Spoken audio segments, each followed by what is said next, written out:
প্রভু তুমি এসেছিলে, হরি বল হরি বল। তুমি এই বেশি আমার কাছে এসেছিলে দয়াময়।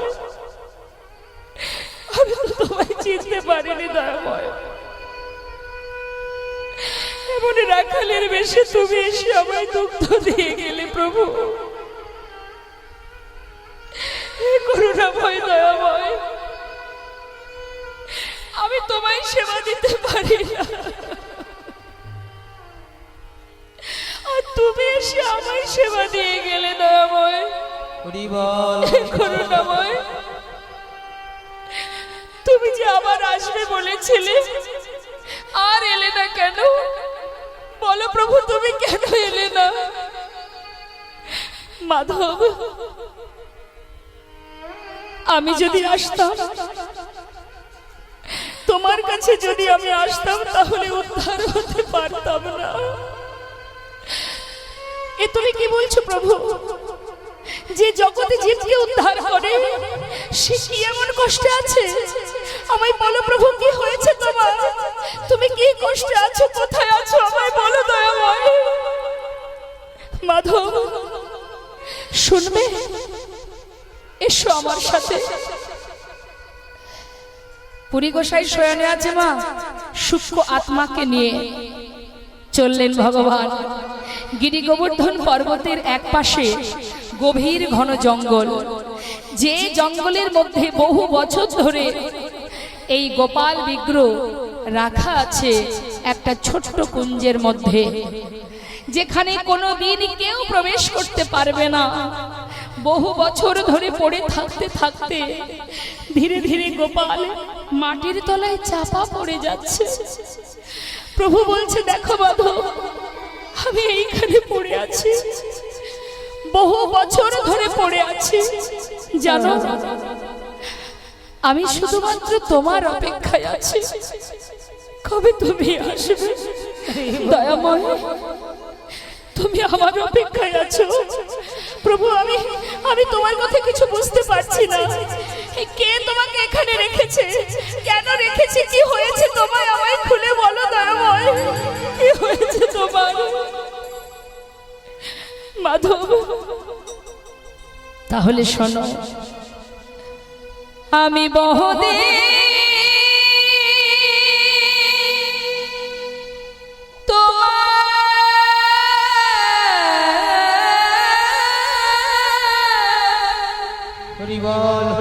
পথ করি নিরীক্ষা,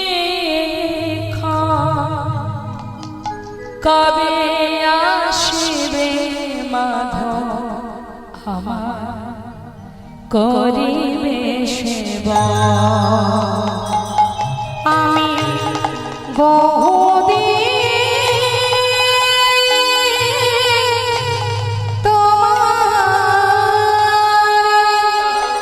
পথে করি নিরীক্ষা, কবে আসিবে মাধব আমার করিবে সেবা। তোমার প্রেম বশে আমি করি অঙ্গীকার, তোমার প্রেম বশে আমি করি অঙ্গীকার। দর্শন দিয়া নিস্তারিব জগৎ সংসার। তোমার প্রেম বশে আমি করি অঙ্গীকার। দর্শন দিয়া নিস্তারিব এ জগৎ সংসার।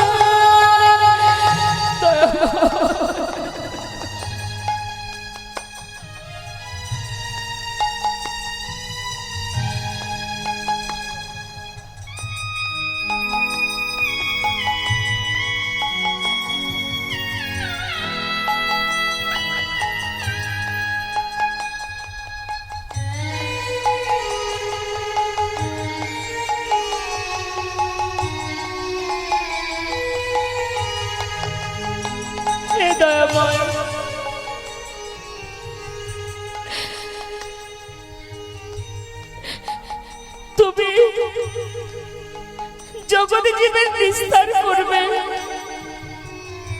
হ্যাঁ মাধব, তুমি আমাকে যদি জঙ্গল থেকে বাহির করে আবার পুনরায় প্রতিষ্ঠা করো, আমি কথা দিচ্ছি জগৎ জীবের বিস্তার করব, তাদেরকে উদ্ধার করব। করবে দয়াময়, হে দয়াময়। ও প্রভু, তুমি আমাকে বলো, তুমি কোথায় ছিলে? তোমার নাম কি? আমায় খুলে বলো, কে তোমাকে এখানে রেখে গেছে জঙ্গলে? মাধব, বহু বছর ধরে আমারই এক ভক্ত আমাকে জঙ্গলে রেখে বলেছিল, প্রভু তুমি এখানে থাকো, জীবনে যদি বেঁচে থাকি আমি আবার তোমায় প্রতিষ্ঠা করব। হরি বল, হরি বল। জানো মাধব, সে আর আসেনি। ক্ষমা, যখন মুসলমান শাসিত সমাজ ছিল, হিন্দুদের মন্দির ভেঙে দেওয়া হতো। বৃন্দাবনে অনেক মন্দির ভেঙে দিয়েছিল। তাই গিরি গোবর্ধনের যে গোপাল, সেই গোপালকে যিনি সেবা দিতেন, সেই পূজারী চিন্তা করেছিলেন যে মন্দির যদি ভেঙে দেয় দেখ, অন্তত গোপালকে যদি আমি সুরক্ষিত রাখতে পারি, পরবর্তীতে আবার আমি তাকে প্রতিষ্ঠা করব। কিন্তু জানো, আমার ভক্ত সেই যে রেখে চলে গেছে, সে আর ফিরে আসেনি। আর সেই থেকে এই জঙ্গলে থাকতে থাকতে না আছে মাথার উপরে কোনো আচ্ছাদন, না আছে কোনো সেবা। বছরের পর বছর মাধব, আমি যে অনাহারে আছি মাধব, তুমি আমায় উদ্ধার করো। শোনো মাধব, শ্রী গোপাল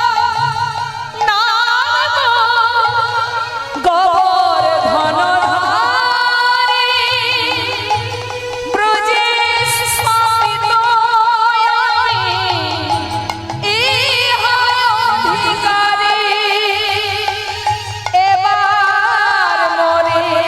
উদ্ধার করো মাধবেন্দ্রপুরী,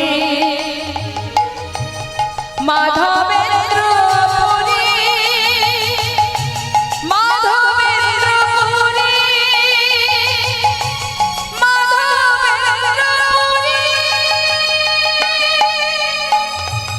এবার বলে উদ্ধার করো মাধবেন্দ্রপুরী, মাধবেন্দ্রপুরী, মাধবেন্দ্রপুরী।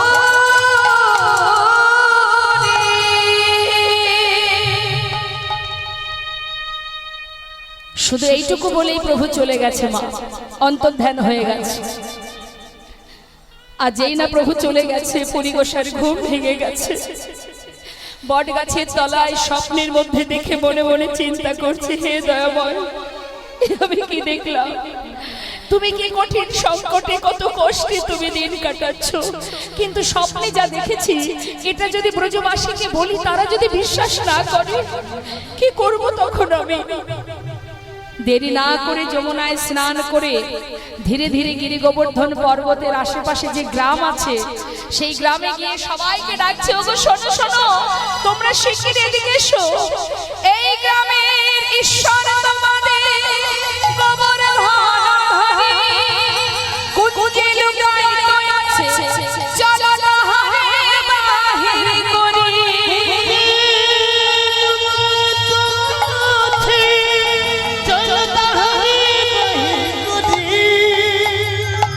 বৃন্দাবনের ব্রজবাসীরা মা, তাদের একটা ভালো গুণ এটা যে নিজেদের হাজার কষ্ট হলেও তারা সেটা সহ্য করে, কিন্তু ঠাকুরজির যদি কোনো কষ্ট হয় তারা কিন্তু মেনে নেয় না। যেই না শুনেছে যে তাদের গিরি গোবর্ধনধারী গোপাল কুঞ্জের মধ্যে বহু বছর ধরে পড়ে আছে, সমস্ত ব্রজবাসীরা বলে উঠলেন, এই যে ও গোসাই, তুমি স্বপ্নে দেখেছো আমাদের এই গ্রামের যিনি প্রভু, যিনি ঈশ্বর, তিনি গোবর্ধনধারী? তাহলে কোথায় সে? চলো আমরা যাব সেখানে।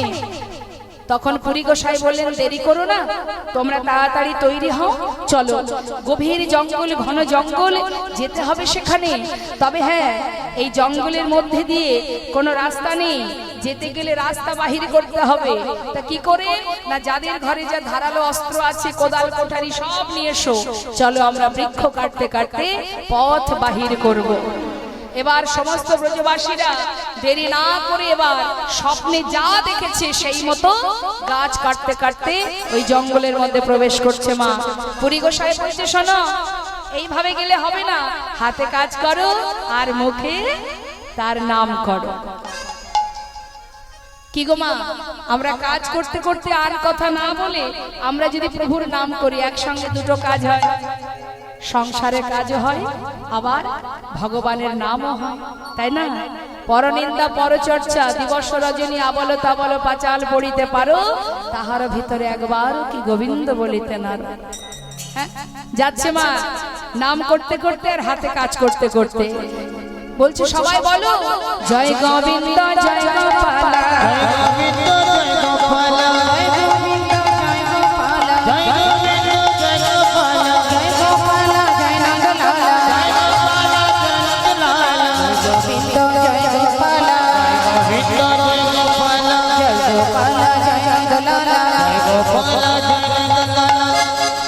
যেই না চূড়াটা পড়েছে মাথার উপরে মহাপ্রভু, চূড়াটা বুকের মধ্যে করে নিয়ে গোপীনাথ মন্দিরের সামনে যে জগমোহন, অর্থাৎ যেটাকে বলা হয় নাট মন্দির, যেমন আপনারা এখানে বসে আছেন, তা ঠিক ওই জগমোহনে ভক্তগণকে চারিপাশে নিয়ে মহাপ্রভু মাঝখানে বসলেন। মা মাঝখানে বসে ভক্তগণকে বলছে, ভক্ত, তোমাদের কাছে একটা কথা জিজ্ঞাসা করি।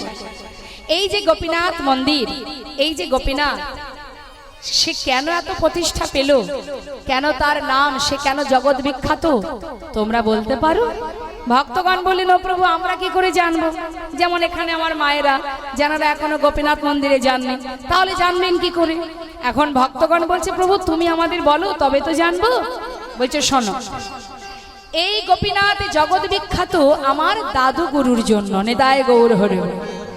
দাদু গুরু, গুরুর গুরু পুরী গোসাই, মাধবেন্দ্র পুরী গোসাই হচ্ছেন আমার মহাপ্রভুর দাদু গুরু।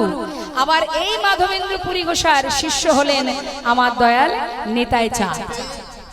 তা মা বলছে, দাদু গুরু মানে বুঝলাম না তো, প্রভু একটু বুঝিয়ে বলো না। তখন মহাপ্রভু বোঝাচ্ছেন। মা কি বলছেন? বলছেন, আমার দাদুগুরু অর্থাৎ মাধবেন্দ্র পুরী গোসাই, যার নিবাস ছিল বাংলাদেশে শ্রীহট্টে, যার নাম এখন সিলেট, ওই শ্রীহট্টে তার পরিবারও ছিল, একটা সন্তান ছিল যার নাম বিষ্ণু। আমা একটু মন দেবেন। এবার যখন তার স্ত্রী মারা যান, ওই পুরী গোসাই সন্তানকে নিয়ে বাংলাদেশ ছেড়ে আমাদের ভারতবর্ষে চলে আসে। ভারতবর্ষে এসে আমাদের বনগাঁ থেকে চাকদা যেতে একটি স্থান আছে যার নাম বিষ্ণুপুর। ওই বিষ্ণুপুরে একটি আশ্রমে পুরী গোসাই তার সন্তানকে, তার পুত্রকে সেই আশ্রমে দান করে দেন, যে আমার সন্তানকে আশ্রমে রেখে দিলাম, এখানেই ভগবানের সেবা দিতে দিতে সন্তান যেন বড় হয়। চিরতরে আশ্রমে দিয়ে গেলেন। আর ওই ছেলের নাম ছিল বিষ্ণু, যার কারণে ওই জায়গাটির নাম হলো বিষ্ণুপুর। তার সন্তানকে দিয়ে দিলেন, দিয়ে তিনি মনে মনে স্থির করেছিলেন যে আমি আর সংসার জীবনে থাকবো না, যে কটা দিন আমি বাঁচবো বাকি দিনগুলো প্রভুর নাম করব আর নানা তীর্থ ভ্রমণ করে বাকি জীবনটা কাটিয়ে দেব। সন্ন্যাসী হয়ে ওই পুরী গোসাই নানা তীর্থ ঘুরতে ঘুরতে অবশেষে আসে মা বৃন্দাবনে। নিতাই গৌর হরি বল।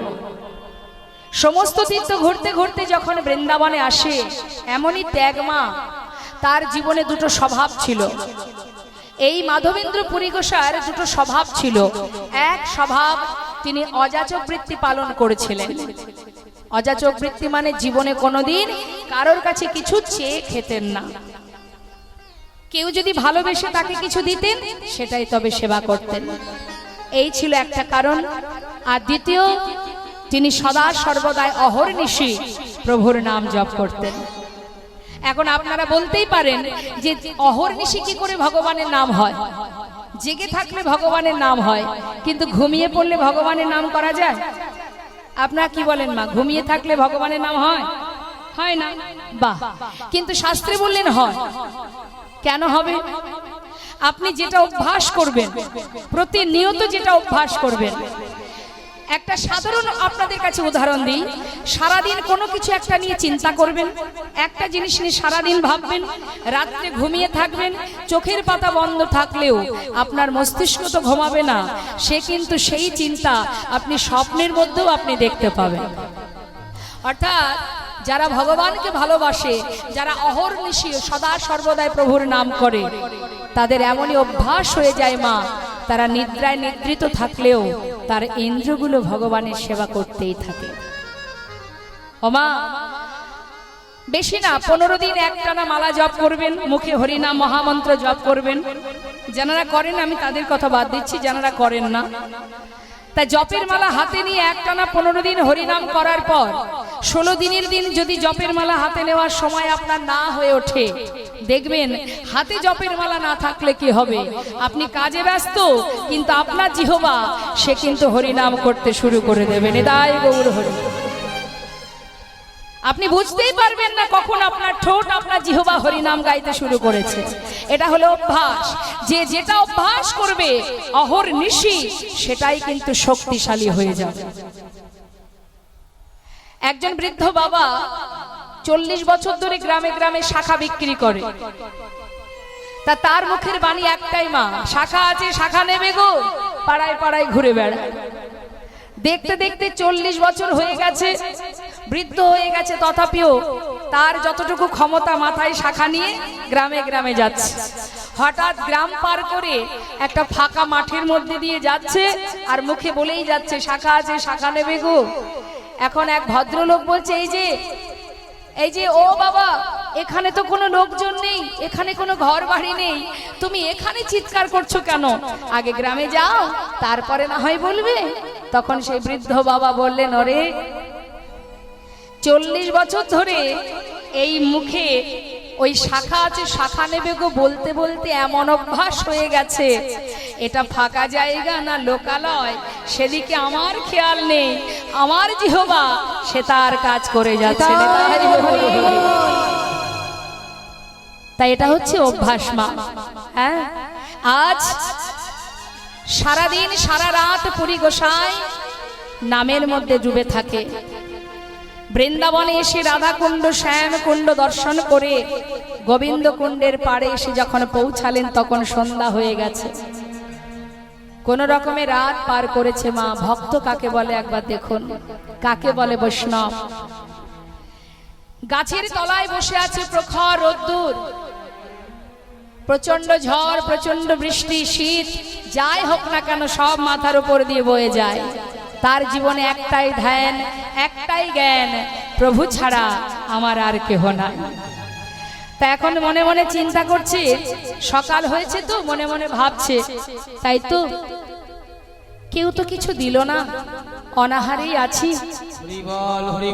যা নাইবা দিল তাতে কি আছে, বসে বসে প্রভুর নামই করি। আহা, নামেই যেন তার ক্ষুধা নিবারণ হয়, নামেই যেন তার তৃষ্ণা নিবারণ হয়। কেউ কিছু দিল না বলে তাতে কোনো দুঃখ নেই মা। সে আপন মনে বটতলায় বসে বসে প্রভুর নাম গাইছে। জয় রাধা রাম, জয় কুঞ্জ বিহারী, জয় রাধা রমন, জয় কুঞ্জ বিহারী, জয় রাধা রাম, জয় কুঞ্জ বিহারী, জয় রাধা রমন, জয় বিহারী, হইলা নিরদয় জয় শ্যাম সুন্দর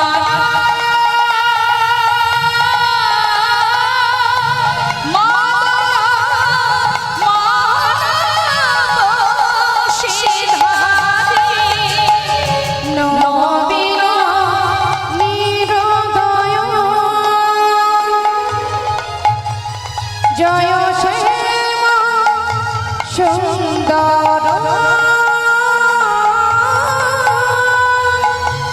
মদন মোহন বংশীধারী জয় রাধা জয় কুঞ্জ বিহারী জয়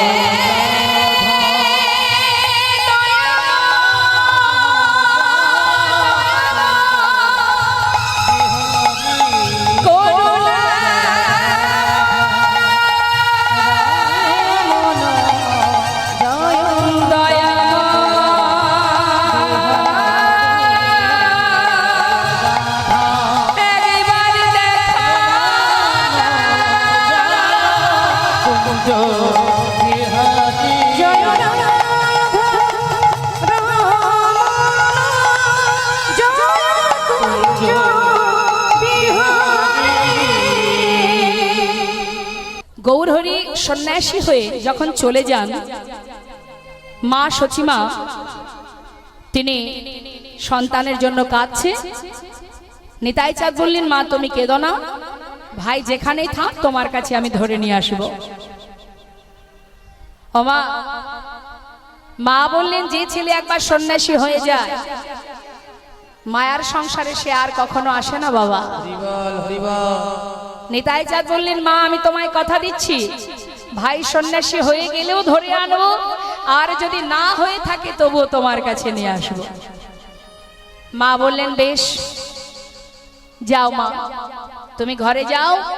গঙ্গার জলে প্রাণ বিসর্জন করতে যাচ্ছিলেন মা সচিমা। মাকে সান্ত্বনা দিয়ে নিতাই চাঁদ চললেন।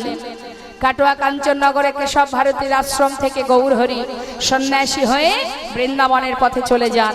পথের মাঝখান থেকে গৌরহরিকে ধরে নিয়ে শান্তিপুরনাথ অদ্বৈত আচার্য প্রভুর গৃহে যখন মায়ের সঙ্গে তার মিলন হলো, মা দেখছে ছেলে সন্ন্যাসী হয়ে গেছে। নিমাই সন্ন্যাসী হয়েছে দেখে মা কাঁদছে, অঝর নয়নে তার বুক ভেসে যায়। সন্তান বলে উঠলেন, মা তুমি কাঁদছো, আমি সন্ন্যাসী হয়েছি, তোমার ইচ্ছা নেই, তোমার মত নেই। বেশ মা, তুমি যদি আমায় বলো আমি সন্ন্যাসী ত্যাগ করে তোমার সাথে নবদ্বীপে ফিরে যাব। মা বললেন, যে ছেলে একবার সন্ন্যাসী হয়ে যায় মায়ার সংসারে তার আর মন বসে না। তুমি যখন সন্ন্যাসী হয়ে গেছো, মিশ্র কুলবংশে আমি বেঁচে থাকতে এমন অকল্যাণ হতে দিতে পারবো না।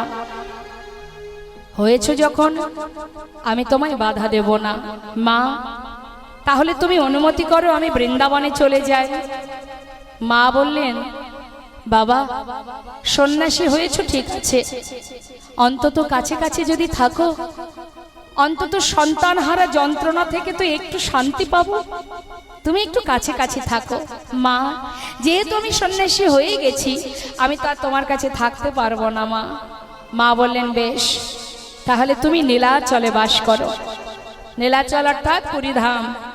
পুরীধামে থাকলে কি হবে, যখনই নদীবাসী নীলাচলে যাবে তারা যাতায়াত করলে তাদের কাছ থেকে তো আমি জানতে পারবো যে তুমি কোথায় আছো, কেমন আছো, কিভাবে আছো। তাই মাতৃবাক্য শিরোধার্য করে আমার মহাপ্রভু তিনি নবদ্বীপ ছেড়ে নীলাচলে চলেছেন। ও মা, মহাপ্রভু যখন চলে যান, মা সচিমা যেমন সন্তান হারা হলেন, একবার চিন্তা করে দেখুন মা বিষ্ণুপ্রিয়ার কথা। মা বিষ্ণুপ্রিয়ার তখন বয়স মাত্র 15 বছর। 13 বছর বয়সে মা বিষ্ণুপ্রিয়া প্রভুর সঙ্গে বিবাহ হয়। যখন মা বিষ্ণুপ্রিয়ার 13 বছর বয়স, 15 বছর অর্থাৎ 2 বছর মহাপ্রভুকে কাছে পেয়েছিলেন। যখন মহাপ্রভু 24 বৎসর বয়সে সন্ন্যাসী হন, তখন মা বিষ্ণুপ্রিয়ার বয়স মাত্র 15 বছর। একটু রিভাব রাখো ভাই। তো মা, যেদিন মহাপ্রভু অদ্বৈত গৃহে নদেবাসীর সঙ্গে দেখা করেছিলেন, শুধুমাত্র একজনের সঙ্গে দেখা করেনি, সে হলো বিষ্ণুপ্রিয়া। সেই দিন থেকে মা বিষ্ণুপ্রিয়া প্রতিজ্ঞা করেছিলেন যে যার মুখ দেখলে প্রভুর ধর্মের বিঘ্ন ঘটে, এই মুখ আমি আর কোনোদিন কাউকে দেখাবো না। আপনারা যদি নবদ্বীপে যান, গৌর বাড়িতে যাবেন, দেখবেন সেই পুরানো বাড়িটা এখনো আছে, যেখানে মা বিষ্ণুপ্রিয়া ভজন করতেন, দারু বিগ্রহ সেবা দিতেন। শুধু আমরা আমাদের কষ্টটা অনুভব করি না মা, ভাবি না যে আমাদের কত কষ্ট, অন্য কারোর থেকে বোধহয় আমারই বেশি কষ্ট, এমনটা আমাদের মনে হয় প্রত্যেককে। কিন্তু একবার ভেবে দেখুন, ভগবানের সহধর্মিণী যিনি, তার জীবনের কষ্ট ভাবুন। হরিবল হরিবল। শ্রীমতী রাধারানী দাপর যুগে গোবিন্দ কোথায় আছে, কেমন আছে, সেই খবরটা নেবার জন্য কখনো দেবর্ষী নারদ, কখনো বৃন্দাদূতি, কখনো ললিতা বিশাখা, কাউকে না কাউকে পাঠিয়ে খবর নিয়ে আসতেন যে আমার বধূ কেমন আছে, তোরা খবর নিয়ে আয়। কিন্তু যেদিন মহাপ্রভু সন্ন্যাসী হয়ে চলে যান, সেই দিন থেকে মা বিষ্ণুপ্রিয়া আর কোনো দিন তাকে পায়নি, কোনো দিন তাকে দেখতে পায়নি। কিন্তু তথাপিও সে কখনো কোনো দিন প্রভুর সেবা ছাড়া আর কিছু করেনি মা। হরিবল হরিবল।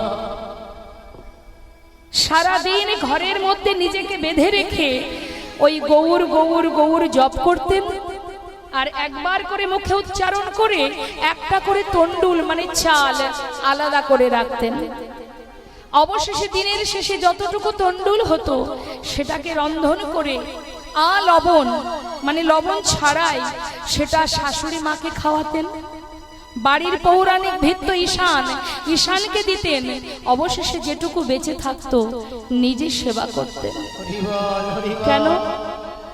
প্রাণ যদি বেঁচে না থাকে তাহলে প্রভুর সেবা করব কি করে? শুধুমাত্র নিজের প্রাণটাকে বাঁচিয়ে রাখার জন্য যৎ কিঞ্চিত সেবা করতেন। এই হচ্ছে ভজন মা। কোনদিন প্রভুকে আর সে দেখতে পায়নি, কিন্তু কোনদিন প্রভুকে ভালোবাসতে সে পিছপা হয়নি। চিরতরে চলে গেলেন মহাপ্রভু। আর যখন চলে গেলেন মা, নবদ্বীপের যারা সর্বদাই প্রভুর কাছে থাকতেন, নবদ্বীপের পথে পথে গৌর হরি যখন হরিনাম গাইতেন, প্রভুর সাথে যে সকল ভক্তরা ছিলেন তারা বলে উঠলেন, দয়াময়, তুমি যদি নবদ্বীপ ছেড়ে চলে যাও তাহলে আমরা কি নিয়ে থাকবো? তাই তোমার সাথে আমরাও যাব। মহাপ্রভু অনেক বাধা দিলেন যে তোমরা যেও না, কিন্তু কোনো কথাই শুনলেন না তারা। কারণ তারা এটাই ভাবলেন, মা, ভগবান যদি চলে যায় আমরা বা কি নিয়ে বেঁচে থাকবো? তাই তাদের সংসার ত্যাগ করে প্রভুর সাথে তারাও চলে যান। তো যাচ্ছেন ভক্তগণকে সাথে করে নিয়ে। তিনি কোথায় যাচ্ছেন মা? নীলাচলে। নবদ্বীপ থেকে যাত্রা করেছে নীলাচলের পথে। তো যাচ্ছে কেমন ভাবে? বৈষ্ণব মহাজন বললেন, অগণিত ভক্তবৃন্দ প্রভুর সাথে যাচ্ছে, সবার মুখে কৃষ্ণ নাম, হরি নাম, গৌর নাম। আমাদের কলির ভগবানকে, কলির ভগবানকে জোরে বলুন, মহাপ্রভু। যাক বাবা, ঠিকই বললেন। তাহলে আজ আমার মহাপ্রভু ভক্তগণকে নিয়ে যাচ্ছে। মহাজন পদাবলী লিখছেন, কারা কারা যাচ্ছে জানো? পণ্ডিত জগদানন্দ নিত্যানন্দ রায়, পণ্ডিত জগদানন্দ নিত্যানন্দ রায়, পণ্ডিত জগদানন্দ নিত্যানন্দ রায়, পণ্ডিত জগদানন্দ নিত্যানন্দ রায়। মনের আনন্দে যাচ্ছে হরিগুণ গান গাইতে গাইতে। হরি গুণ কীর্তনে পথে চলি যা, হরি গুণ কীর্তনে পথে চলি যা, হরি গুণ কীর্তনে পথে চলি যা। বলে হরি বল হরি বল হরি বল হরি বলে হরি বল হরি বল হরি বল হরি বল আহা হরি বিনা নাহি বল হরি বল হরি বল হরি বিনা নাহি বল হরি বল হরি বল হরি বল নাহি বল হরি বল হরি বল হরি বিনা নাহি বল হরি বল হরি বল হরি গুণ কীর্তনে চলি যা হরি গুণ কীর্তনে পথে চলি যা। তা যেতে পথে কি হলো মা? নবদ্বীপ থেকে যখন নীলাচলের পথে যাচ্ছে মাঝখানে এসে পৌঁছালেন কোথায়? যে জায়গাটির নাম হচ্ছে রেমুনা, বালেশ্বর। রেমুনা গেছেন আপনারা? কে গেছেন রেমুনাতে? দেখে হাত তুলে দেখান, রেমুনায় কে গেছে? হরি বল হরি বল। একজন, মাত্র একজন। বেশ, ঠিক আছে, এই লীলা আস্বাদনের পরে অবশ্যই আপনারা যাবেন। এখন রেমুনার কাছে এসে মহাপ্রভু জিজ্ঞাসা করছে, এই যে ভক্ত, এটা কোথায় বলো তো? রেমুনা? শোনো, এসেছি যখন রেমুনায়, চলো রেমুনার গোপীনাথকে একবার দর্শন করে আসি। হরি বল হরি বল। তামা এই কথা ভেবে প্রভু যেই না রেমুনার গোপীনাথ মন্দিরে গেছে, গোপীনাথ মন্দিরে গিয়ে গোপীনাথের চরণে একেবারে দণ্ডবত প্রণাম করছে, মানে শুয়ে পড়েছে, একেবারে ষষ্ঠাঙ্গে প্রণাম করছে। যেই না প্রণাম করেছে, শুয়ে পড়েছে, কার চরণে না? যিনি দাঁড়িয়ে আছেন গোপীনাথ, আর যিনি প্রণাম করছেন আমার গৌর হরি। দুজনের মধ্যে কেউ আলাদা? সবই তো এক। আপনি আচরি ধর্ম জীবকে শেখায়। প্রণাম করছে, জগৎ জীবকে শেখাচ্ছে, দেখো কেমন করে প্রণাম করতে হয়। আমরাও প্রণাম করি। পথে চলতে চলতে যদি কোনো ঠাকুর মন্দির দেখি, কোনো ভগবানের মন্দির দেখি, দেবদেবীর মন্দির দেখি, আমরা কিভাবে প্রণাম করি?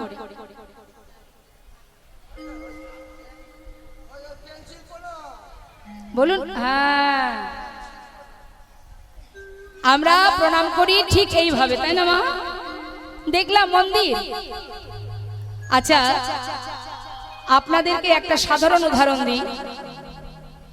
যদি কোনো সাধারণ ভক্ত বৈষ্ণবের কথা বাদ দিচ্ছি আমি, সাধারণ মানুষ যারা আমার বড়, ধরুন আপনি আমার বড়, আপনাকে যদি আমি প্রণাম করি, তাহলে আপনার সামনে দাঁড়িয়ে আপনার পায়ে হাত না দিয়ে যদি আমি এইভাবে প্রণাম করি, আপনি খুশি হবেন? তাহলে আপনি সাধারণ মানুষ হয়ে খুশি হবেন না, তাহলে ভগবান কি করে খুশি হয়? প্রণাম যদি করতে হয়, তার কৃপা যদি পেতে হয়, প্রণাম সঠিকভাবে করো, কিছু তো তার কাছ থেকে পাবে। প্রণাম যদি সঠিক করতে না পারো, তাহলে কি করে হবে? এইভাবে কখনো কেউ প্রণাম করেন, এটা প্রণামের নিয়ম নয়। যদি তোমার হাত বন্ধ থাকে, একটা হাত যদি বন্ধ থাকে, অন্তত একটা হাত নিচে নিজের বক্ষ মাঝে রেখে মাথা নিচু করে, হে দয়াময়, তোমার চরণে প্রণাম জানাই, তুমি কৃপা করে গ্রহণ করো। দুটি হাত জোড় করে প্রণাম করো। প্রণাম করার মতো করো, যাতে তাতে তোমার একটু লাভ হয়, আশীর্বাদ পাওয়া যায়। কিন্তু এইভাবে কখনো কাউকে প্রণাম করতে নেই, না সাধারণ মানুষ, না বৈষ্ণব, না ভগবান। তাজ আমার মহাপ্রভু তিনি একেবারে ষষ্ঠাঙ্গে প্রণাম করছে, মা শুয়ে পড়েছে, চরণে প্রণাম করছে। শুয়ে পড়ে প্রণাম, ষষ্ঠাঙ্গে প্রণাম একমাত্র পুরুষ জাতি, যারা পুরুষ তারাই করতে পারে, নারীরা নয়। নারীদের প্রণাম করতে গেলে পঞ্চাঙ্গ প্রণাম, অর্থাৎ হাঁটু ভেঙে যেভাবে আপনারা প্রণাম করেন, এটাই নিয়ম। হ্যাঁ, তাই এবার প্রণাম করছে মহাপ্রভু। তা প্রণাম করার সাথে সাথে হলোটা কি মা? রেমুনা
গোপীনাথের চরণে গিয়ে যেই না প্রণাম করেছে মা, সাথে সাথে গোপীনাথের মাথার পুষ্পচূড়া সেটা খুলে একেবারে মহাপ্রভুর মাথায় এসে পড়েছে।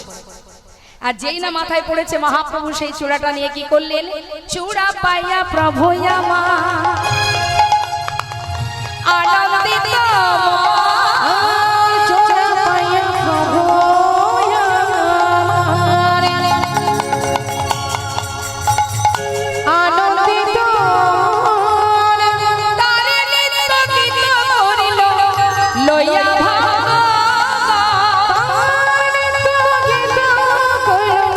লইয়া ভক্তগণ বলে জয় জয় গোপীনাথ।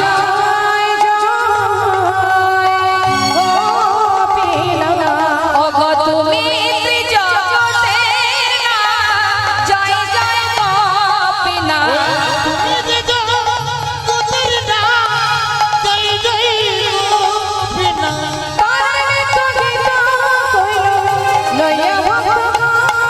ওই তার নিত্য গীত কইলে লইয়া ভক্তজন। হরে কৃষ্ণ। জয় রাধে শ্যাম, জয় নিতাই, জয় গৌর। পুরো ড্রাই করো না তো। আমরা এবার লীলার দিকে যাব মা, মহাজনের চরণে প্রণাম জানিয়ে। আর সেই সাথে একটা কথা বলবো, এত সুন্দর একটা ভক্তের আসর, ভক্তির আসর, হরিবাসর। এই হরিবাসরে অগণিত ভক্ত সমাগম এবং রাধা মাধবের সেবা, নিতাই গৌরের সেবা। আর এই সেবা তো একার দ্বারা সম্ভব নয়। আর যদি কারোর একার দ্বারা সম্ভব হয়েও থাকে, ভগবান বিশ্বব্রহ্মাণ্ডের মালিক, কেউ যদি মনে করে যে আমি কারোর কাছ থেকে ভিক্ষা না করে নিজে ভগবানের সেবা দেব, তাহলে সেই সেবা ভগবান কখনো গ্রহণ করেন না। তাই ভিক্ষা হচ্ছে দীনতা প্রকাশ, ভিক্ষা করতে হয়। কমিটির ভক্তবৃন্দ আপনাদের কাছে যাচ্ছে, সবাই মিলে যাচ্ছে আপনাদের কাছে ভিক্ষার ঝুলি নিয়ে। ভগবানের সেবার জন্য আপনারা দান করবেন প্রাণ ভরে, যেন আপনারা বঞ্চিত হবেন না। এটাই কিন্তু শ্রেষ্ঠ দান, উত্তম দান, সাত্বিক দান। কেমন? সবাই দান করবেন, দিও কিঞ্চিত না করিও বঞ্চিত। যাচ্ছে সবার কাছে, সবাই মিলে দান করবেন। এই দান উত্তম দান, শ্রেষ্ঠ দান। তবে একটা কথা বলবো আপনাদের কাছে, কখনো যেন দানের সাথে সাথে কিছু চেয়ে বসবেন না। কেমন? দান করবেন ভগবানের সেবার জন্য, হে প্রভু যেন তোমার সেবায় লাগে, এই মনোভাব নিয়ে দান করবেন। ঠিক আছে? কিচ্ছু চাইবেন না, চাওয়ার কোনো দরকার নেই। ঠিক আছে? যেন এইটুকু চাইবেন, প্রভু যেন তোমার চরণে ভক্তি থাকে, মতি থাকে, তোমায় ভালোবাসতে পারি। জয় নিতাই, জয় গৌর। যাচ্ছে আস্তে আস্তে আস্তে, সবার কাছে যাবে, কলহ নয়। আপনারা একটু একটু করে সবাই যে যা দক্ষিণা দেবেন। তবে সাবধান, কৃপণতা করবেন না, কারণ আপনার কাছে কি আছে না আছে আমি না হয় জানি না, তিনি কিন্তু সব জানেন। সামর্থ্য থাকলে বেশি দেবেন, সামর্থ্য না থাকলে পারকতা অনুযায়ী যতটুকু পারবেন দেবেন, কিন্তু কৃপণতা নয়। কেমন? হরি বল। না না, অমন করে বলবেন না, ঠিক দেবে, ওরম বলতে নেই। হরি বল, হরি বল। জয় নিতাই, জয় গৌ, জয় রাধে রাধে। তোমা আজ মহাজন পদাবলিতে কি বলছে? নদিয়ার চাঁদ গৌর সুন্দর, যিনি পতিত জীবের বন্ধু। তা শুধু কি তিনি পতিত জীবের না, ভক্ত হৃদয় প্রেমের অমূর্ত সদা।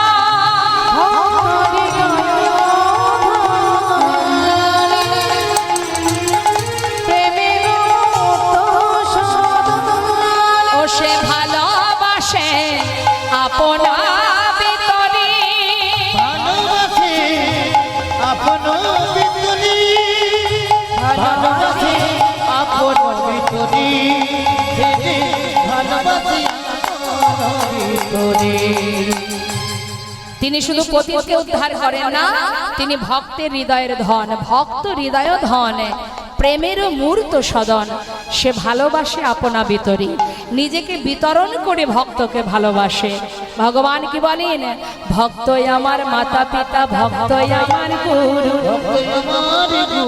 আদর করে নাম দিয়েছে আমার নামে বাঞ্ছা কল্পতরু। ভক্ত দিলে খায়, না দিলে উপবাসী যায়, ভক্তের হাতে প্রেমের ডুরি, ভক্ত যেদিকে ঘোরায় আমি সেই দিকে ঘুরি। ভক্তকে দেখে ঘোরায় আমি সেদিকেই ঘুরি। আপনি পারবেন না ভগবানকে নাচাতে, ঘোরাতে, খাওয়াতে, মারতে, শাসন করতে, যদি সেই ভক্ত আপনি হতে পারেন। হরি বল। শুনবো আমরা সেই মহান লীলা, সেই পরম বৈষ্ণব পরম ভক্তের সেই মহিমা, সেই লীলা আস্বাদন করব আমরা। আসুন, যে মহাজনী পদাবলী আমরা শ্রবণ করলাম সেই মহাজনের চরণে প্রণাম জানাবো, যে ভক্তের জন্য স্বয়ং ভগবান নিজে চুরি করে রেখেছিলেন ক্ষীর ভক্তকে দেবে বলে। ভগবান ভক্তের জন্য ক্ষীর চুরি করেছে। মহাজন কি বলছে পদাবলীতে? ভক্ত জাগিছিল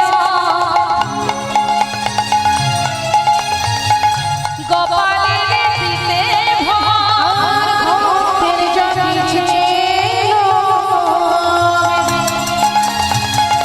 গোপালের দিতে আহা নিজে করে ক্ষীরের আস্বাদন, ফিরে না নিজে করে ফিরে আসা তো নিজে করে আপনারা এখানে লীলা শুনতে শুনতে আপনার মনের মধ্যে কোনো না কোনো আশা জাগতেই পারে গোবিন্দের জন্য, যে আজ অমুক দিন অমুক জায়গায় কীর্তন শুনেছিলাম, সেই কীর্তনে একটা কথা বলেছিল, আমি যদি আমার গোবিন্দের জন্য করতে পারি, মনে জাগতেই পারে। আর মনের খবর জানে কে? যিনি অন্তর্যামী। এখন এক ভক্তের মনে জেগেছে যে যদি আমি ক্ষীরের স্বাদ পাই তাহলে গোপালকে ভোগ দেব। স্বাদ না পেলে বুঝবো কি করে কেমন স্বাদ? এই মনে মনে যেই না ভেবেছে, ভগবান চতুরের শিরোমণি তিনি কি করলেন? কারে তারে কি কৌশলে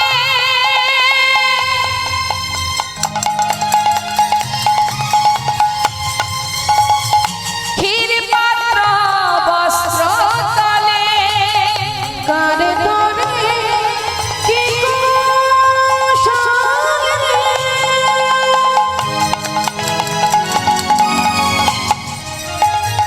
ক্ষীর পাত্র বস্ত্র তলে লুকাইলেন লুকাইলেন প্রভু গোপীনা, লুকাইলে লুকাইলে প্রভু গোবিনা লুকাইলে প্রভু গোবিনা লুকাইলে প্রভু গোবিনা হেন প্রভুর গুণ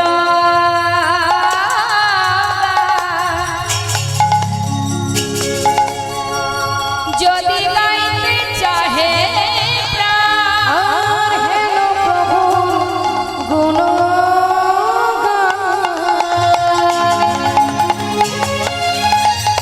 যদি গাইতে চাহে প্রাণ, আহা হিয়া করে আকলি বিকলি, হিয়া করে আকলি বিকলি, তখন হিয়া করে আকুলি বিকুলি হিয়া করে আকুলি বিকুলি। যে পদটা আপনাদের শোনালাম না, এই পদটি যে ভক্ত যে বৈষ্ণব লিখেছেন তিনি হলেন ডক্টর মহানামব্রত ব্রহ্মচারী। মহানামী কেঁদে যদি গৌর কথা বলিতে মহানামকে দেখো,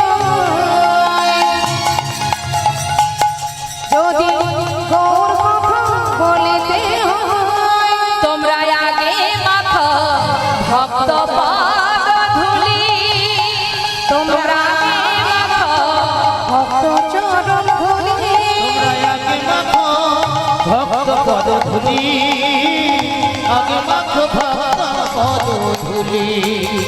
আমার প্রভুর গুণ কথা, আমার প্রভুর গুণ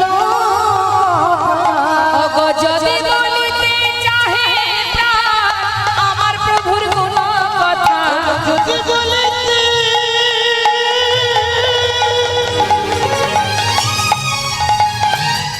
ওই না চাহিদা আমার প্রভু গুণের কথা। যদি বলিতে চাহে প্রাণ ভক্ত পদ ধুলি অঙ্গে মাখো, হৃদয় চরণে পদ ধুলি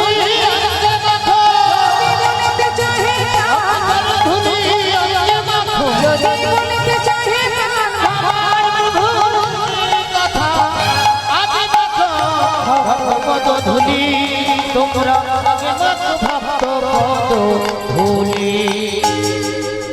শুনলাম ডক্টর মহানাম্রত ব্রহ্মচারীর লেখা এই সুন্দর পদাবলী দিয়ে আমরা গৌরচন্দ্রিকাকে বিশ্রাম রাখলাম। চলে যাব আমরা এবার লীলা কথায়। মা আসুন আমরা সবাই লীলা সাধনে যাব। আমরা যেহেতু বৃন্দাবনে ভগবান আর ভক্তের মিলন হবে, সেই জন্য আমরা বৃন্দাবনের একটা ভজন শুনতে শুনতে লীলায় চলে যাব। কেমন? তা একবার বলুন দেখি, বৃন্দাবনের রাজাকে? ঠিক বলছেন? কেন রাধারানী রাজা হতে যাবে? বৃন্দাবনের রাজাকে গোবিন্দ তো না, হবে না? বলছে না, গোবিন্দ নয়, রাধারানী রাজা, রাধারানী সরকার। কেন না, 84 কোটির বৃন্দাবনটা গোবিন্দ রাধারানীকে দিয়ে দিয়েছেন। এতটাই ভালোবাসেন যে তার বৃন্দাবনটাই রাধারানীকে দিয়েছেন। হে রাধে, তোমার নাম যদি কেউ স্মরণ না করে সে কোনোদিন আমায় পাবে না। তাই তুমি যদি রাজ্যে রাজা হও, তোমার রাজ্যে যে প্রবেশ করবে সে আগে তোমার নাম জপ করবে, আর তোমার নাম জপ করলে অনায়াসে আমি তাকে কৃপা করব। নিতাই গৌর হরি বল। তা আসুন, আমাদের যেহেতু রাজ্যে যেতে হবে, রাজার জয় তো দিতেই হবে। হ্যাঁ, সবাই মিলে দুটি বাহু তুলে উলুধ্বনি হরিধ্বনি করে দোহাত তুলে রাধে রাধে জয় রাধে।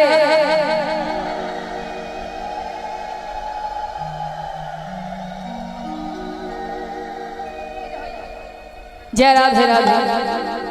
বৃন্দাবন ধাম আচ্ছা আচ্ছা জপে রাধে রাধে। সবাই মিলে হাতে তালি দিয়ে জয় রাধে রাধে শ্যাম।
করবে সে অনায়াসে কৃষ্ণ প্রেম লাভ করবে। অর্থাৎ আলাদা করে গোবিন্দকে ডাকতে হবে না। ঠিকঠাক যদি রাধাকে ভালোবাসতে পারো, রাধার কৃপায় গোবিন্দ কৃপা লাভ করা যায়। মানে একটার সঙ্গে একটা ফ্রি। মানে ধরুন বাজারে গিয়ে যদি আমরা কলগেট কিনি, কলগেটের সঙ্গে একটা ফ্রি থাকে না? কি থাকে?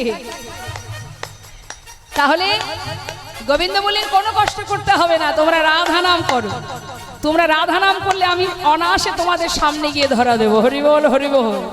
जो राधा राधा गावे बपे में बदर था पावे, जो राधा गावे प्रेम बदर पावे, वो कहे जाए वो कहे जाए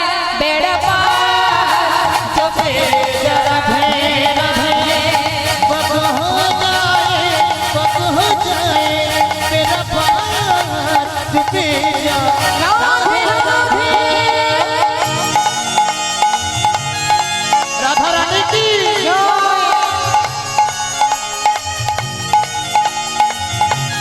গাই ঘাটা কি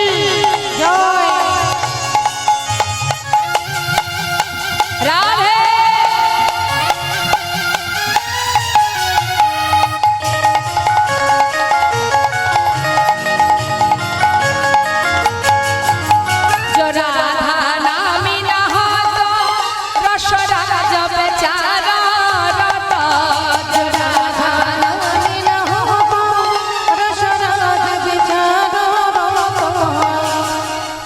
কি বলছেন মহাজন বলছেন যদি রাধার নাম বৃন্দাবনে না থাকতো, রাধার কথা বাদ দিন, যদি নামটাও বৃন্দাবনে না থাকতো তাহলে আমার গোবিন্দ বৃন্দাবনে আসতেন না। হ্যাঁ, তাই কি বলছে, जो রাধা নামে না হতো রসরাজ বেচারা রত, जो রাধা নামে না হতো রসরাজ বেচারা রত, নাহি হতো নাহি হতো নাহি হতো কৃষ্ণ অবতার, চুপে যা রাধে রাধে নাহি হতো কৃষ্ণ অবতার, চুপে যা রাধে রাধে বৃন্দাবন ধাম অপার, চুপে যা রাধে রাধে ভজে যা রাধে রাধে চুপে যা রাধে রাধে ভজে যা রাধে রাধে। প্রেম সে বলিয়ে রাধা রানী কি। চোখটা যেই না খুলেছে মা, ভজন গাইতে গাইতে চোখটা খুলেই দেখছে সামনে একটা ছোট্ট বালক এক ভাণ্ড দুধ নিয়ে দাঁড়িয়ে আছে। হরি বল হরি বল। চোখ মেলে জিজ্ঞাসা করছে, কে রে তুই, কে তুই, আমার সামনে দাঁড়িয়ে আছিস, তোর হাতে এটা কি রে। ভগবান করুণাময় দুধের ভাণ্ড হাতে নিয়ে বলছি, আমি গো আমি। আমি মানে কোথা থেকে এসেছিস তুই, তোর হাতে ওটা কি আছে। হরি বল হরি বল। তোমার জন্য দুধ এনেছি গো, না খেয়ে নাও, সেই সকাল থেকে না খেয়ে আছো। আচ্ছা তুমি ভিক্ষা করো না কেন, সবাই তো ভিক্ষা করে, তুমি কেন ভিক্ষা করো না। এই দেখো তোমার জন্য দুধ এনেছি, খেয়ে নাও। আচ্ছা আমি না খেয়ে আছি তুই কি করে জানলি। আমার ভক্তের মনে তো সাড়া দেবে, তুই কি করে জানলি যে আমি অনাহারে আছি। আমি জানবো না তো জানবে কি শুনি। যাকে যাক না খেয়ে নাও। আরে বল না তুই কি করে জানলি আমি অনাহারে আছি। শোনো গো, ওই ব্রজমাইরা যমুনায় জল নিতে এসেছিল, তারা ফেরার পথে বলা বলি করছিল তুমি নাকি সারাদিন না খেয়ে আছো, তাই তো তোমার জন্য দুধ এনেছি। নাও নাও, আর দেরি করো না, খেয়ে নাও, দেখি শিগগিরই নাও। আচ্ছা ওই ব্রজবাসী কি করে জানলো যে আমি অনাহারে আছি। হরি বল। আচ্ছা বালক একটা কথা জিজ্ঞাসা করব। কে বলছি যে তোর নাম কি রে। আমার নাম, চিন্তা করছে না, আমার নাম কি সে তো বলা যাবে না, একটু শাসন করতে হবে, বকতে হবে। হরে কৃষ্ণ। কি হয়েছে আপনাদের? হ্যাঁ কেউ আসছে? কে আসছে? ও আচ্ছা, এখান থেকে যাতায়াত করছে। যারা সময় চলে গেলে আর পাওয়া যায় না মা। হ্যাঁ অবহেলায় সময় নষ্ট করবেন না, একটু মন দিন, তাতে আপনারই মঙ্গল। বলছে বারবার একটার পর একটা প্রশ্ন করছে তো, তাই গোবিন্দ চিন্তা করছে নাম তো বলবোই না, এবার একটু বকবো, শাসন করব। এই যে শোনো, তোমার জন্য এত কষ্ট করে দুধ এনেছি, তুমি খেয়ে নাও। এত কথাই কাজ কি তোমার, নাম শুনে কাম কি তোমার। নাও খেয়ে নাও বলছি, ফের যদি নাম জিজ্ঞাসা করো এক্ষুনি আমি তোমায় ছেড়ে চলে যাব। আরে না না যাস না, কত সুন্দর দেখতে তোর, এমন সুন্দর একটি শিশু কি মিষ্টি কথা। বালু, যাস না বাবা। আচ্ছা ঠিক আছে, আমি তোর নাম জিজ্ঞাসা করব না। আচ্ছা বলছি যে বল না বাবা, তুই কোথা থেকে এসেছিস, মানে তুই থাকিস কোথায়? ভগবান চিন্তা করলেন অন্তত একটা প্রশ্নের উত্তর তো দিতে হবে। বলছে শুনবে? তাহলে শোনো। এবার বলছি কি মা, বালক কহে বালক কহে গোপয়ামি ওই গ্রামেতে বসি। ওই না বালক কহে গোপয়ামি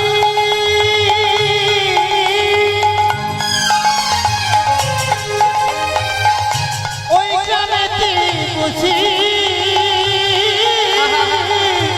আমার গ্রামেতে কেহ না রহে উপবাসী গো। আমার গ্রামেতে কেহ না রহে উপবাসী।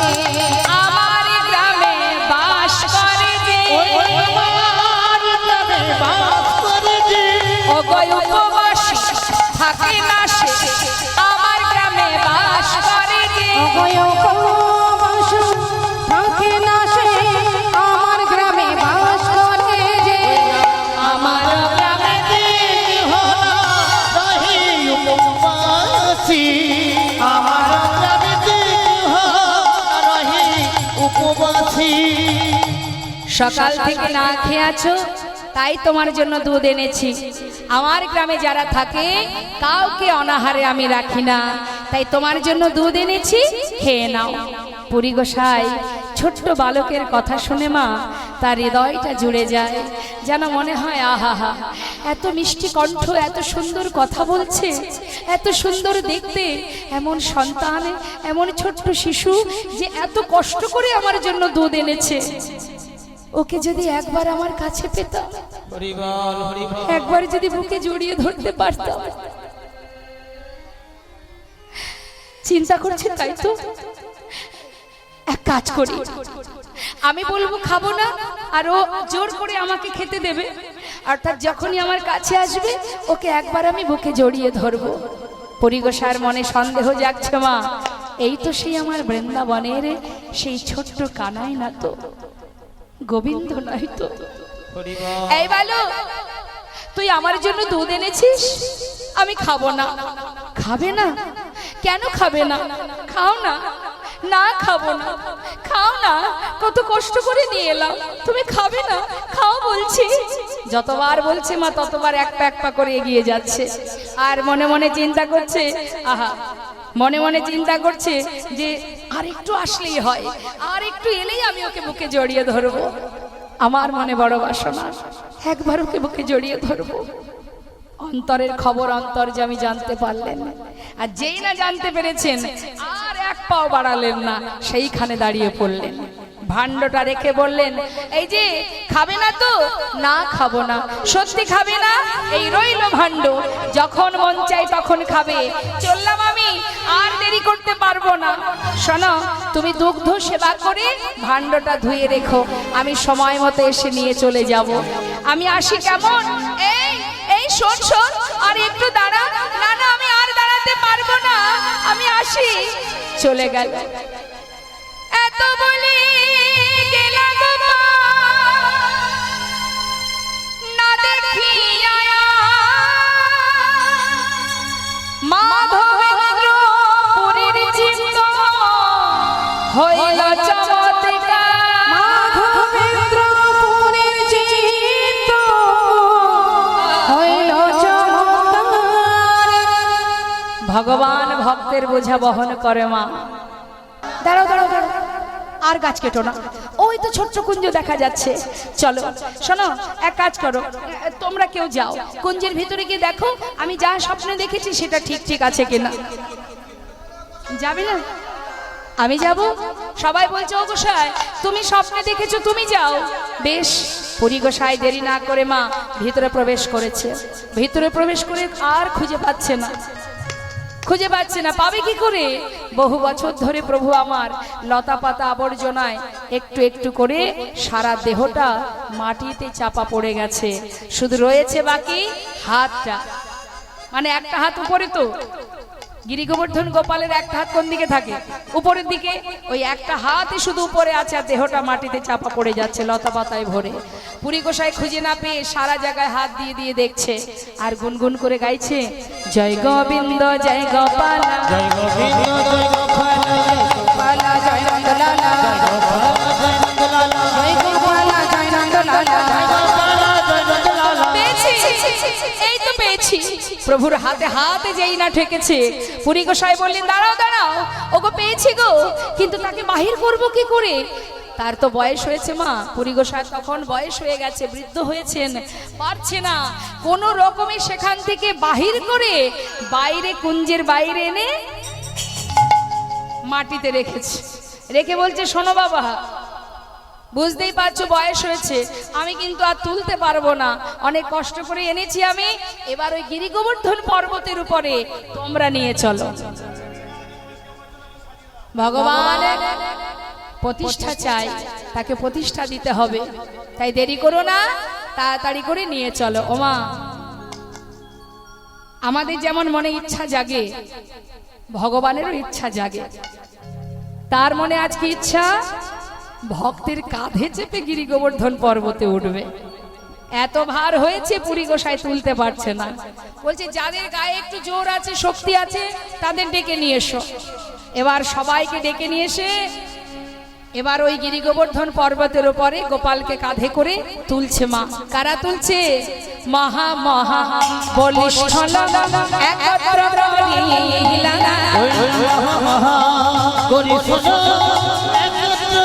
করিলা, পর্বত পরে গেল পুরী, পর্বত পরে গেল পুরী, পর্বত পরে গেল পুরী, পর্বত পরে গেল পুরী।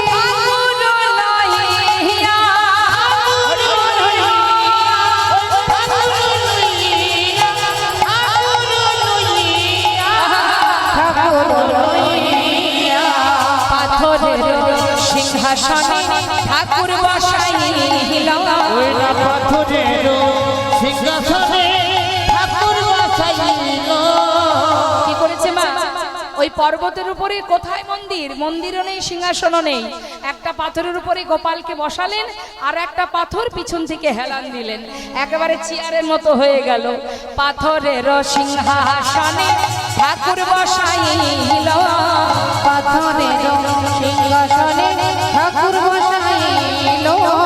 বড় এক পাথর পৃষ্ঠে, পাথর পৃষ্ঠে, বড় এক পাথর পৃষ্ঠে, পাথর পৃষ্ঠে, অবলম্ব কহিল,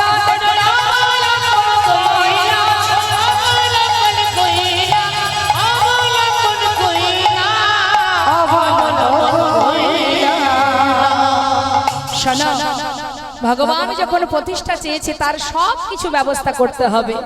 এতদিন মাটির তলায় চাপা ছিল যে গোপাল, সারা অঙ্গে মাটি কাদা লেগে আছে, তাই ব্রজবাসীদের বললেন, যাও যাও তোমরা তাড়াতাড়ি জল নিয়ে এসো, গোবিন্দকুণ্ড থেকে জল নিয়ে এসো।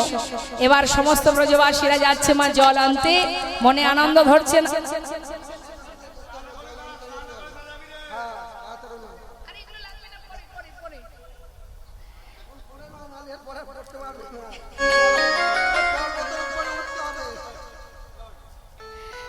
কি করেছে মা?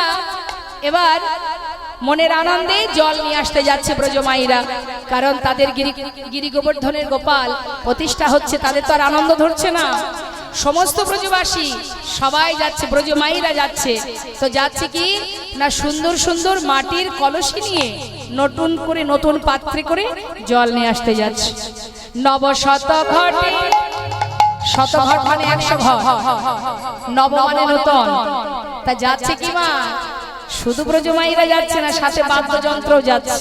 হ্যাঁ, নবশত ঘটে জল আজি কইল উপনীত, শত ঘট জল উপনীত, শত ঘট জল আজ কইল উপনীত, শত ঘট জল উপনীত।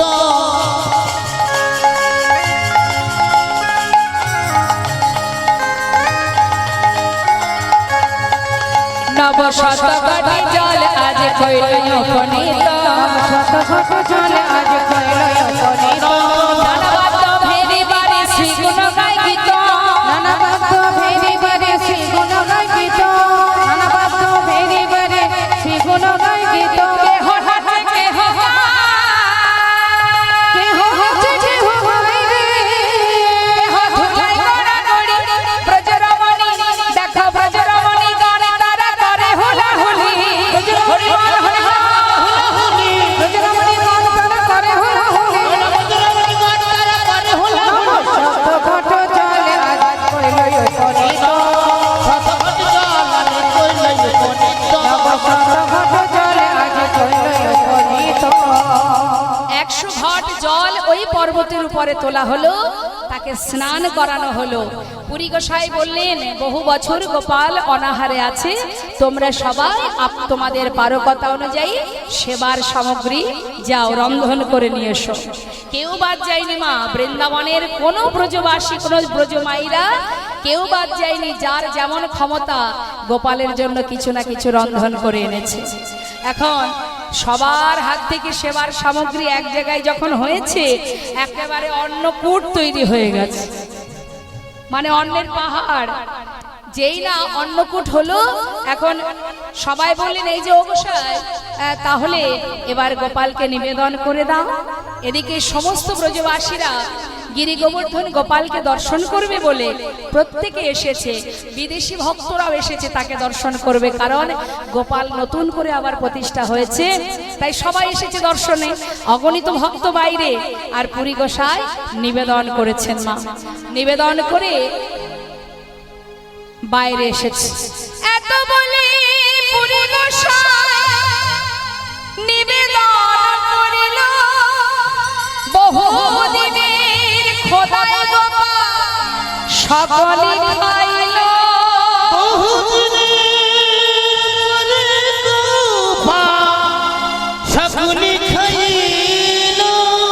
বাবা বহু বছর সেবা করেনি তো যেই না সব দেখেছে মনের আনন্দে সেবা করেছে পুরী গোসাই কিন্তু ব্যাপারটা জানে না তিনি নিবেদন করে বাইরে এসেছে মা আমরা যেমন ভগবানের সেবা দিয়ে আবার বাইরে এসে কিছুক্ষণ পর হাতে 3টে তালি দিয়ে আবার ভেতরে প্রবেশ করি তা ঠিক পুরী গোসাই বাইরে এসেছে এসে দেখছে কি ভক্তরা সবাই মিলে দুপুর মধ্যাহ্ন সময় ভজন কীর্তন করছে হ্যাঁ তা সবাই ভজন কীর্তন করছে বলে পুরী গোসাইও তাদের সাথে গাইছে ভজ গোবিন্দ গোপাল গিরিধারী ভজ গোবিন্দ গোপাল গিরিধারী